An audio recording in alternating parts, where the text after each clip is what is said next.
le forgeron qui a créé le puissant empire automobile. Histoire de la marque Audi. Audi est l'un des noms populaires dans l'industrie automobile. On sera étonné de savoir qu'il a été mis en place par un forgeron. Oui, le fondateur d'Audi, le premier métier d'A. Ork était celui de forgeron. Par la suite, il a étudié l'ingénierie et a créé une entreprise automobile révolutionnaire Audi. Il est l'un des ingénieurs allemands réputés et des pionniers de cette industrie. Sa contribution dans ce domaine est remarquable et inspirante pour de nombreux entrepreneurs. En raison de son travail, sa ville natale Winningen a une rue nommée pour ses voitures Audi. Voyons le parcours de vie d'A. Ork. Il est né le 12 octobre 1868 à Winningen, en Prusse. Ork a fréquenté le Mittweida Technical College pour étudier l'ingénierie. Avant cela, il était dans l'entreprise de forgeron.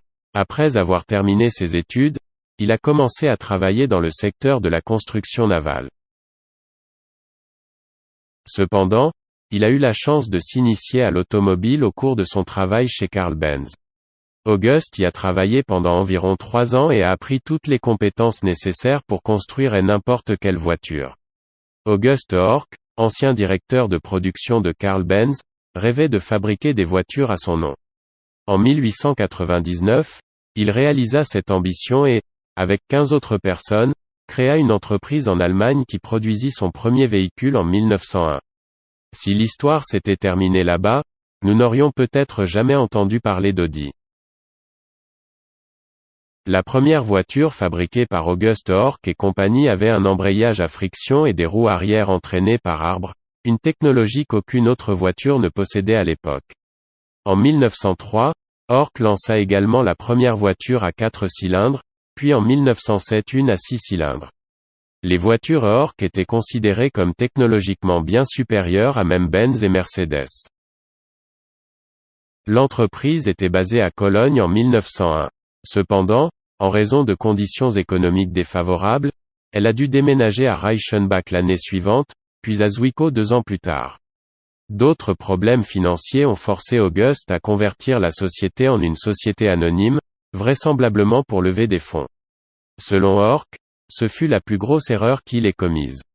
En 1909, les ventes de l'entreprise ont chuté et Ork a été invité à quitter son poste de président par ses actionnaires. Toujours déterminé à poursuivre son amour des voitures, il a créé une autre entreprise. Avec ses amis investisseurs Paul Fickentscher et son neveu Franz, il fonde une deuxième entreprise en vue de la Zwickauer Ork Werk, August Ork Automobilwerke GmbH, qui est inscrite au registre du commerce de la ville de Zwickau le 16 juillet 1909. Sur ce, un différend juridique a éclaté avec son ancienne entreprise à cause de la marque Ork, que August Ork a perdu en dernière instance devant le Rechtsgericht de Leipzig. Un fils de Franz Fickentscher a inventé le nom de marque Audi à la suite du litige juridique.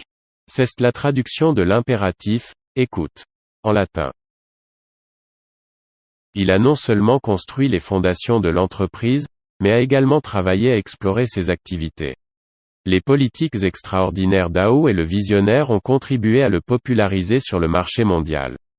Pendant ces jours, il a été impliqué dans les courses alpines autrichiennes, AR. Ce réseau a aidé l'entreprise à s'élever comme une marque internationale. Le 25 avril 1910, la société a été rebaptisée Audi Automobilwerke GmbH. Initialement, l'activité commerciale se limitait aux travaux d'entretien et de réparation, tandis que Ork a conçu une nouvelle voiture avec l'ingénieur August Hermann Lange, également originaire de Ork AG. En 1910, la conduite automobile avait une base de fans fidèles et croissante. Rien qu'au Royaume-Uni, jusqu'à 100 000 voitures étaient sur les routes et les fabricants ont suivi le rythme de cette demande croissante. C'est cette année-là qu'Audi sort sa première voiture. Connue sous le nom de Type A, ce classique instantané avec un moteur 4 cylindres et 4 temps incarnait les valeurs de conception essentielles à la vision de Horch. Seulement 140 ont été produites. Rapidement suivis par les types B et type C, chacun s'appuyant sur les succès de ses prédécesseurs respectifs, Ork a commencé à engager ses véhicules dans des courses et pendant 3 années consécutives, il a remporté la prestigieuse internationale Austrian Alpine Run. Devenu rapidement un favori des conducteurs allemands, la Première Guerre mondiale interrompit le voyage des Audi qui devaient fabriquer des véhicules utilisés dans de nombreuses campagnes militaires. En 1917, Horch devint membre de la commission qui développa le premier char allemand à 7V. Jusqu'à la Première Guerre mondiale, les voitures de la marque Audi ont remporté le rallye, ce qui contribue à établir le nom mondial. Pendant la Première Guerre, Audi est contrainte à l'effort de guerre pour produire la voiture, puis après la fin de la guerre, la récession est également un gros problème pour l'entreprise. Par conséquent, le fondateur August Horch 1920 a quitté la direction. En 1920, August se retire de l'entreprise et se rend à Berlin. Depuis lors, il a décidé de travailler comme expert automobile et d'aider les entreprises automobiles montantes. Sans le savoir, il a inspiré tant d'entrepreneurs avec son autobiographie, Jai construit des voitures. Dans les années 1920, August Horch rencontre des difficultés économiques qu'il tente de contrer avec un élevage de poulets sur la Moselle. Mais cette société lui a apporté des pertes considérables. De plus, sa femme étant en mauvaise santé, il dut vendre sa maison de Berlin à l'automne 1931. De plus, il a travaillé comme l'un des membres du conseil des administrations de l'Auto-Union. Horch était également professeur à l'université de technologie de Braunschweig à ses derniers jours. August Horch repose en paix le 3 février 1951. Afin de consolider et de développer davantage l'entreprise, en 1932, Audi a fusionné avec DKW, Horch et Wanderer et a ainsi lancé l'emblème emblématique du badge à 4 anneaux. L'entreprise, nommée Auto-Union, a jeté les bases de l'automobile moderne telle que nous la connaissons. DKW fabriquait à l'origine des pièces pour les centrales à vapeur ainsi qu'une gamme d'accessoires tandis que Warrender a commencé sa vie en tant que fabricant de vélos. Tous deux ont ensuite conçu et lancé leur propre gamme de voitures, le Puption de Wanderer étant en production depuis près de 2 décennies. Très astucieusement, chacune des 4 marques s'est vue attribuer un segment de marché spécifique, DKW moto et petite voiture, Wanderer, voiture de taille moyenne, Audi, voiture du segment intermédiaire de luxe, et Horch, des voitures de luxe haut de gamme.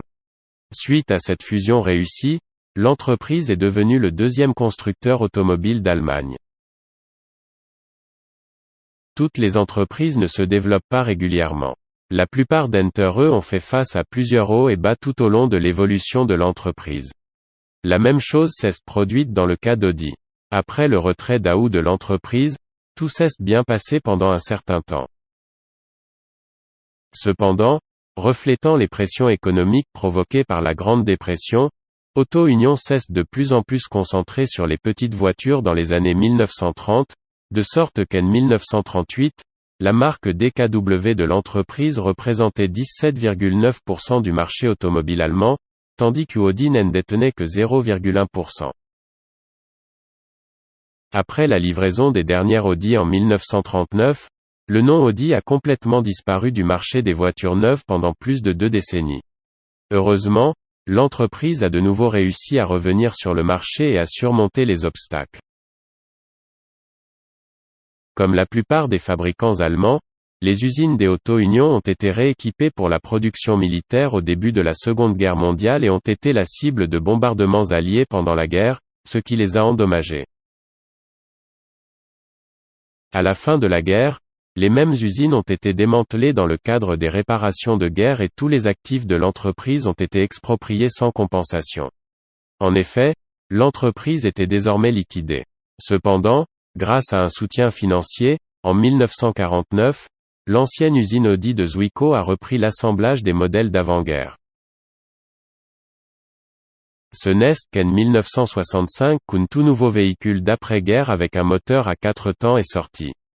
Parallèlement à l'aube d'une nouvelle ère, on a estimé que le moment était venu pour une nouvelle désignation de produit. Le nom Audi traditionnel a donc été relancé. Peu de temps après, les dernières DKW à 2 temps quittaient la chaîne de production des Ingolstadt. Dès lors, les nouveaux modèles équipés de moteurs à 4 temps sont produits sous la marque Audi. Une nouvelle ère avait également commencé dans un autre sens. Le groupe Volkswagen a acquis la société basée à Ingolstadt en 1965, mais a ensuite fusionné avec NSU Motorwerk en 1969.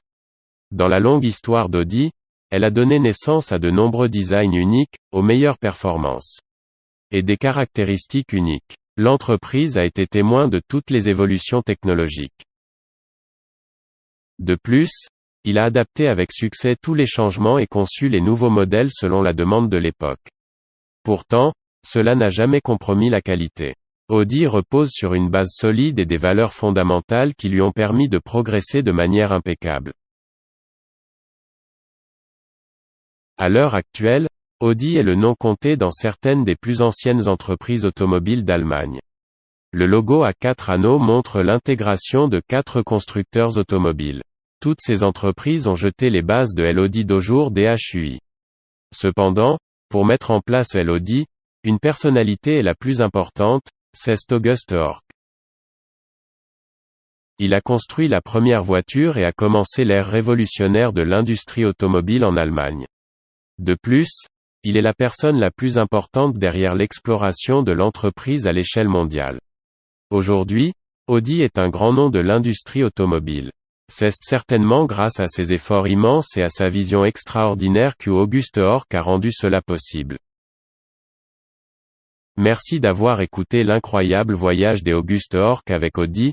Faites-nous savoir ce que vous pensez de l'histoire dans les commentaires ci-dessous et nous en parlerons. Si vous trouvez la vidéo bonne, ne regrettez pas un like et partagez-les. Au revoir et à bientôt dans les prochaines vidéos. Merci.